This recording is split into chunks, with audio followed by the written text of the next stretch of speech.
안녕하세요, 여러분. 노년백과입니다. 혹시 여러분 이런 이야기 들어보셨나요? 자식을 위해 집까지 팔아서 모든 재산을 넘겨줬는데 이제 자식들이 연락도 안 받는다. 노후 자금을 모두 투자했다가 하루아침에 날려버렸다. 자식 대신 보증을 섰다가 연체자가 되어서 기초생활수급까지 끊겼다. 실제로 일어나고 있는 이야기들입니다. 그것도 우리 주변에서 말이죠. 오늘 영상을 보고 계신 여러분 중에도 혹시 이런 상황에 처해 계신 분이 있으신가요? 아니면 지금 이런 결정을 고민하고 계신가요? 잠깐만요. 그 결정 다시 한번 생각해 보세요. 오늘 제가 말씀드릴 5가지는 단순한 실수가 아닙니다. 여러분의 노후 전체를 뒤바꿀 수 있는 정말 심각한 문제들이에요. 2024년 통계를 보면 노년층 10명 중 8명이 오늘 제가 말씀드릴 실수 중 최소 하나는 경험했다고 합니다. 그리고 그중 절반은 돌이킬 수 없는 상황까지 갔다고 해요. 하지만 괜찮습니다. 미리 알면 충분히 피할 수 있으니까요. 그런데 여러분,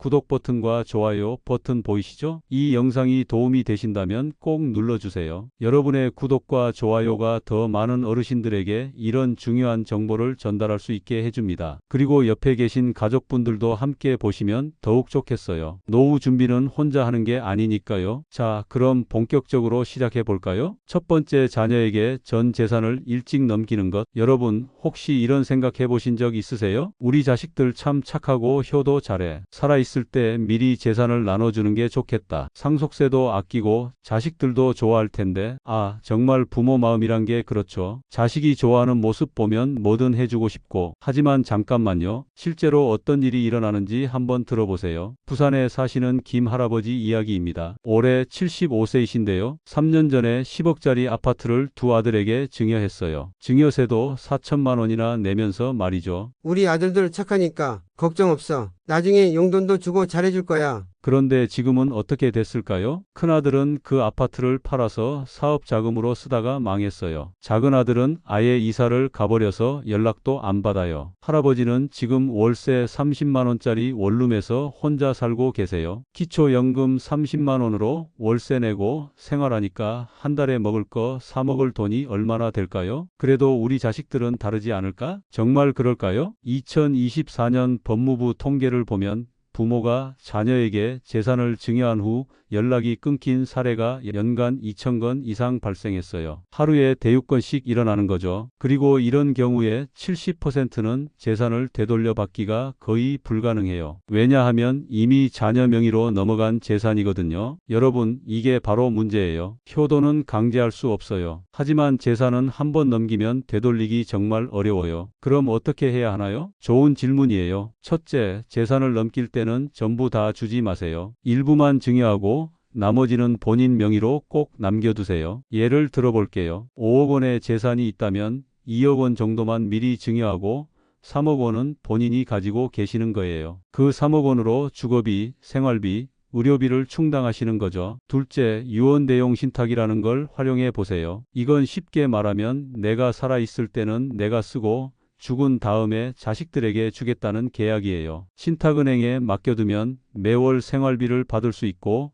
갑자기 목돈이 필요하면 찾아 쓸 수도 있어요. 하지만 자녀들은 부모님이 돌아가시기 전까지는 건드릴 수 없어요. 셋째, 사전 증여 계약서를 꼭 쓰세요. 부모님을 모시지 않으면 증여를 취소할 수 있다는 조건을 넣는 거예요. 법적 효력이 있어요. 여러분 기억하세요. 자식에 대한 사랑과 재산 관리는 별개예요. 사랑은 마음으로 표현하고 재산은 머리로 관리하세요. 두 번째, 안정성 없는 고수익 투자에 손대는 것. 여러분, 은행에 돈 맡겨봤죠? 요즘 금리가 얼마나 되는지 아세요? 정기예금 금리가 3에서 4% 정도예요. 1천만 원 넣어도 1년에 이자가 30에서 40만 원 밖에 안 돼요. 그러니까 이런 생각이 들죠. 아이고, 이걸로 언제 돈을 모아? 좀 더 돈이 되는 투자는 없을까? 바로 그때 누군가 나타나요. 어르신 여기 투자하시면 연 20% 수익 보장해드려요. 원금도 100% 보장이고요. 정말 1천만 원 넣으면 1년에 200만 원을 준다고? 그런데 잠깐만요. 이상하지 않나요? 은행에서는 3% 주는데 왜 어떤 회사는 20%를 줄까요? 여러분, 이건 상식적으로 생각해봐도 이상해요. 실제로 일어난 일을 말씀드릴게요. 대구에 사시는 박 할아버지 사례예요. 70세이신데요. 퇴직금 3천만 원을 어떻게 불려볼까 고민하시던 중에 지인한테서 재건축 조합에 투자하면 1년에 15% 수익이 난다. 는 이야기를 들었어요. 정말 그럼 3천만 원 넣으면 1년에 450만 원을 받는다고 계산해 보니까 정말 좋더라고요. 그래서 전 재산 3천만 원을 모두 투자했어요. 그런데 6개월 후에 어떻게 됐을까요? 그 회사가 사기였어요. 재건축 계획도 없었고 회사 대표는 돈을 들고 도망갔어요. 할아버지는 하루아침에 전 재산을 잃었어요. 지금은 기초생활수급자로 살고 계세요. 이런 사례가 2024년에만 70대 이상 어르신 2,000명 이상이 당했어요. 피해 금액만 해도 1인당 평균 1억 원이 넘어요. 여러분, 왜 이런 일이 일어날까요? 첫째, 고수익은 항상 고위험과 함께 와요. 이건 투자의 기본 원칙이에요. 둘째, 사기꾼들은 특히 노년층을 노려요. 왜냐하면 연금이 부족해서 돈이 더 필요하다는 심리를 잘 알고 있거든요. 셋째, 노년기에는 손실을 회복할 시간이 부족해요. 30대에 투자 실패하면 30년 동안 다시 모으면 되지만 70대에 실패하면 회복할 시간이 없어요. 그럼 우리는 투자를 아예 하면 안 되나요? 아니에요. 투자 자체가 나쁜 건 아니에요. 다만 방법이 중요해요. 첫째, 절대 전 재산을 투자하지 마세요. 전체 자산의 10% 이내로만 하세요. 예를 들어 5천만 원이 있다면 투자는 500만 원까지만, 나머지 4,500만 원은 안전한 곳에 보관하세요. 둘째, 확정금리 상품 위주로 가세요. 은행 정기예금, 국채, CMA 같은 것들 말이에요. 수익률은 낮아도 원금은 안전해요. 셋째, 정부가 보장하는 연금을 최대한 활용하세요. 국민연금, 기초연금, 주택연금 같은 것들이요. 넷째, 투자하기 전에 반드시 전문가와 상담하세요. 은행이나 증권사에 가서 저는 70세이고 위험 감수 능력이 낮다고 말씀하시면 적절한 상품을 추천해줘요. 마지막으로 이것만은 꼭 기억하세요. 원금 보장의 고수익이라는 말은 거의 99% 사기예요. 진짜 좋은 투자 상품이라면 굳이 70대 어르신들을 찾아다니면서 권유할 필요가 없어요. 여러분, 욕심은 독이에요. 특히 노년기에는 안전이 가장 중요해요. 혹시 지금 어떤 투자 권유를 받고 계신 분 있으세요? 결정하시기 전에 꼭 가족들과 상의하시고 전문가 조언을 받아보세요. 세 번째, 자녀 대신 대출 보증을 서는 것. 여러분, 자식이 이런 말을 한다면 어떻게 하시겠어요? 아버지 사업을 시작하려고 하는데 은행에서 대출 받으려면 보증인이 필요하대요. 아버지가 보증만 서주시면 돼요. 제가 갚을 거니까 아버지는 신경 쓰지 마세요. 어떤 부모가 자식의 부탁을 거절할 수 있겠어요? 우리 아들이 사업한다는데 도와줘야지. 그래서 보증서에 도장을 찍어요. 하지만 여러분, 이게 어떤 결과를 가져오는지 아세요? 실제 사례를 말씀드릴까? 인천에 사시는 이 할아버지 이야기예요. 72세이신데요. 둘째 아들이 치킨집을 차리겠다면서 3천만 원 대출 보증을 부탁했어요. 아버지, 절대 걱정 마세요. 제가 책임지고 갚을게요. 할아버지는 우리 아들 믿지 하며 보증을 서주셨어요. 그런데 코로나 때문에 치킨집 장사가 안 됐어요. 아들은 6개월 만에 가게를 접었고 대출금 상환이 어려워졌어요. 아버지, 죄송해요. 조금만 기다려주세요. 처음에는 할아버지도 괜찮다, 천천히 갚아라고 했어요. 하지만 1년이 지나도 아들이 갚지 못했어요. 그러자 은행에서 할아버지에게 연락이 왔어요. 보증인이시죠? 원금과 이자를 합쳐서 3,800만 원을 갚아주세요. 할아버지는 깜짝 놀랐어요. 아니, 우리 아들이 갚는다고 했는데요. 보증인이라는 건 빌린 사람이 못 갚으면 대신 갚겠다는 약속이에요. 할아버지는 그제서야 보증의 무서움을 알았어요. 결국 할아버지는 집을 팔아서 대출금을 갚았어요. 그리고 지금은 월세방에서 기초생활수급자로 살고 계세요. 아들요? 미안하다면서도 제가 지금 형편이 어려워서 라고만 해요. 여러분, 이런 일이 얼마나 자주 일어나는지 아세요? 2024년 금융감독원 통계를 보면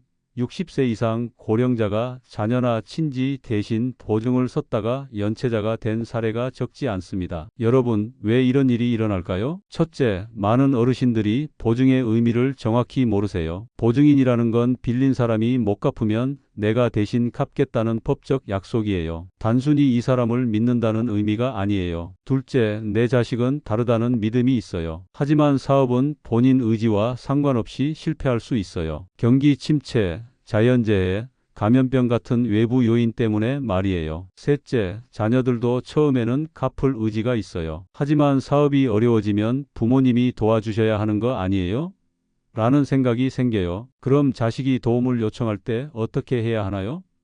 좋은 질문이에요. 첫째, 보증은 절대 서지 마세요. 대신 현금으로 도와줄 수 있는 만큼만 도와주세요. 예를 들어 3천만 원 보증 대신 300만 원을 현금으로 주는 거예요. 그럼 최대 손실이 300만 원으로 제한돼요. 둘째, 만약 정말 도와줘야 한다면 본인 재산의 20% 이내에서만 하세요. 예를 들어 전 재산이 1억 원이라면 최대 2천만 원까지만 도와주는 거예요. 셋째, 도와준 돈은 빌려준 게 아니라 준 것이라고 생각하세요. 돌려받을 기대를 하면 나중에 서로 마음만 상해요. 넷째, 가장 중요한 건 자녀의 사업은 자녀의 소득과 신용으로 해결하게 두는 거예요. 냉정하게 들릴 수 있지만 이게 진짜 사랑이에요. 보증을 서서 연체자가 되면 결국 자녀에게도 부담이 돼요. 부모님 생활비까지 책임져야 하니까요. 여러분 기억하세요. 어르신의 역할은 연금, 주거권, 건강을 유지하는 거예요. 그게 자녀에게 주는 최고의 선물이에요. 네 번째, 소득 파악 없이 지출만 늘리는 것. 여러분 퇴직하신 후에 가계부 써보신 적 있으세요? 아이고 그런 거 왜 써? 대충 알지 뭐. 하지만 정말 알고 계세요? 한번 질문해 볼게요. 지난달에 카드값이 얼마 나왔는지 기억하세요? 생활비로 얼마나 썼는지 아세요? 고정으로 나가는 돈이 월 얼마인지 정확히 계산해 보신 적 있으세요?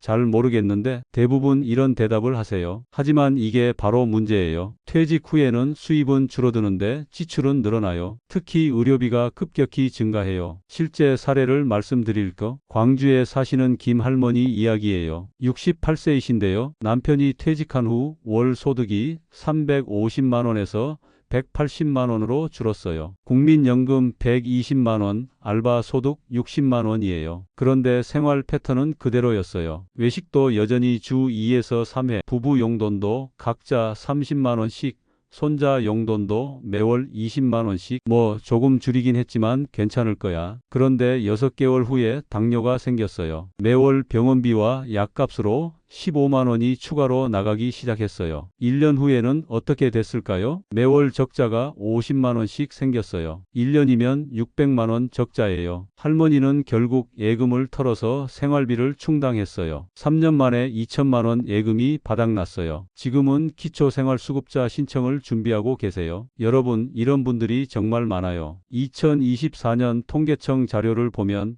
퇴직 후 5년 이내에 예정보다 빨리 노후 자금이 떨어진 가구가 상당수 있습니다. 왜 이런 일이 일어날까요? 첫째, 퇴직 후 소득 변화를 제대로 계산하지 않아요. 현역 시절에는 월급이 고정으로 들어왔잖아요. 그런데 퇴직 후에는 연금, 알바, 기타 소득 등 여러 개로 나뉘어져요. 그래서 정확한 금액을 파악하기 어려워요. 둘째, 의료비 증가를 과소평가해요. 60대가 되면 의료비가 30, 40대에 3배 이상 늘어나요. 하지만 대부분 나는 건강하니까라고 생각해요. 셋째, 고정 지출을 점검하지 않아요. 보험료, 통신비, 공과금, 구독 서비스 등 매월 자동으로 나가는 돈들이요. 이런 게 의외로 많아요. 그럼 어떻게 해야 하나요? 첫째, 정확한 월 소득을 계산하세요. 국민연금, 기초연금, 개인연금, 알바, 소득, 예금, 이자 등을 모두 더해서 정확한 월 소득을 파악하세요. 둘째, 고정 지출을 먼저 정리하세요. 보험료, 통신비, 각종 구독료 등을 점검해서 불필요한 건 해지하세요. 이것만으로도 월 10에서 20만 원은 절약할 수 있어요. 셋째, 의료비 여유분을 미리 확보하세요. 건강할 때 월 소득의 15에서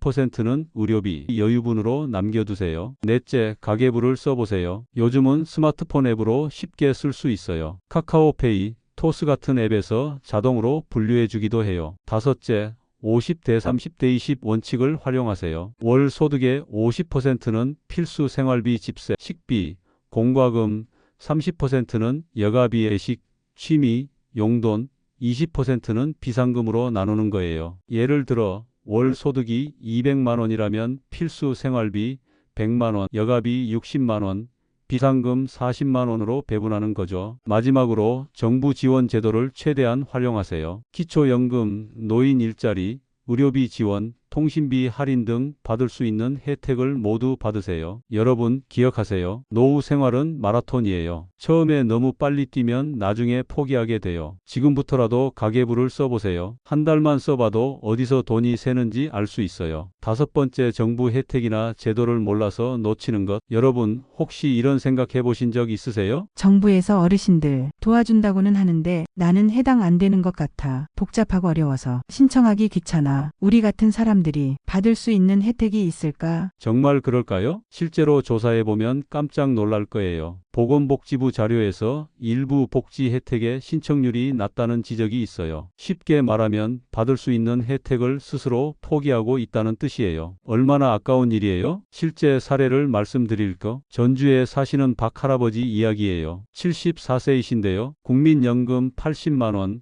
기초연금 32만 원 받으시면서 이게 다인가 보다라고 생각하셨어요. 그런데 우연히 주민센터에 다른 일로 갔다가 상담을 받아보니까 받을 수 있는 혜택이 이렇게 많더라고요. 첫째, 통신비 할인. 휴대폰 요금 월 2만 원을 1만 원으로 줄일 수 있었어요. 둘째, 의료비 본인 부담금 감면. 병원비의 30%를 더 할인받을 수 있었어요. 셋째, 전기요금 할인. 월 전기료에 1만 6천 원까지 할인받을 수 있었어요. 넷째, 디지털 교육 바우처. 스마트폰 사용법 교육을 무료로 받을 수 있었어요. 다섯째, 노인 일자리 사업. 월 50만 원 받는 일자리도 신청할 수 있었어요. 여섯째, 긴급복지 지원. 갑자기 목돈이 필요할 때 300만 원까지 지원받을 수 있었어요. 이 모든 걸 다 신청하니까 월 지출이 15만 원 줄고 소득은 50만 원 늘었어요. 1년이면 780만 원 차이예요. 할아버지가 뭐라고 하셨는지 아세요? 아이고, 진작 알았으면 좋았을 텐데. 지난 몇 년 동안 얼마나 손해봤나. 여러분, 이런 분들이 정말 많아요. 왜 이런 일이 일어날까요? 첫째, 정보가 복잡하고 흩어져 있어요. 복지 혜택이 워낙 많고 각각 신청 기관도 달라요. 주민센터,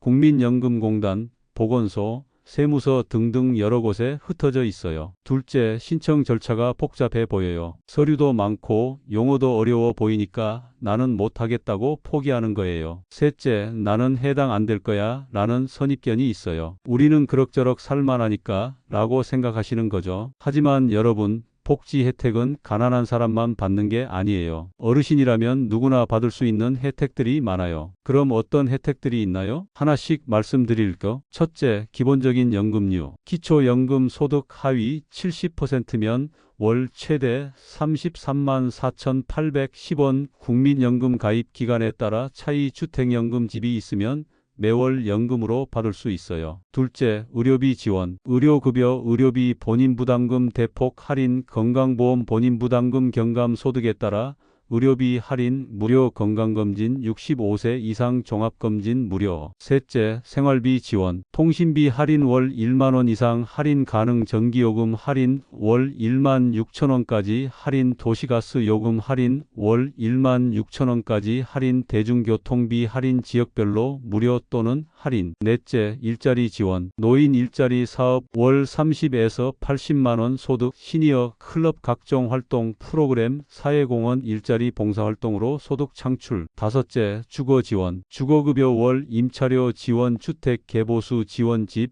수리비 지원. 임대주택 우선 공급. 공공임대주택 우선 입주. 여섯째, 문화생활 지원. 문화누리카드 연 13만 원 문화비 지원. 디지털 교육 바우처. 스마트폰 교육 무료. 평생학습 지원. 각종 교육 프로그램 무료. 어떻게 신청하나요? 간단해요. 첫째, 복지로 홈페이지